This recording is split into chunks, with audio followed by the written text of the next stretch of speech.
আজ আর কেউ আমার ঠিকানায় চিঠি লেখে না। ডাকপিয়নের পায়ে যেন হারিয়ে গেছে শব্দের সওদা। ডাকবাক্সে এখন কেবল নিঃশব্দ পড়ে থাকা ধুলো।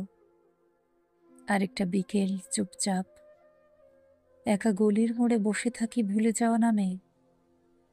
একদিন একদিন আমার নামটা ছিল কারো হাতের অক্ষরে, লাল কালিতে জল করত প্রিয় শব্দটা। আর খামে মোড়া কাগজের ভিতরে একটা নরম শ্বাসের মতো আশ্বাস থাকত, ভালো থেকো, ফিরে লিখবে। এখন শুধু ইন্টারনেট আছে, ইমোজি আছে, সেন্ড লেখা একটুখানি বিষ আছে, কিন্তু কিন্তু চিঠির মতো হৃদয়ের ওজন নেই, মুদ্রার মুখ নেই, কবিতার গন্ধ নেই।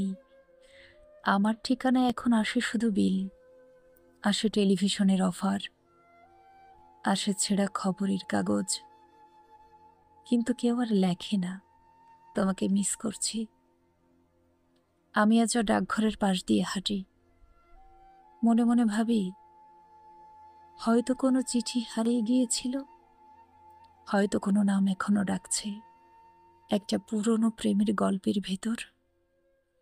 একদিন আমি নিজেই একটা চিঠি হব, ঠিকানাহীন, তবু কেউ একা বসে পড়বে আর মন ভরে ভাববে এটা বুঝি আমার জন্যই লেখা ছিল।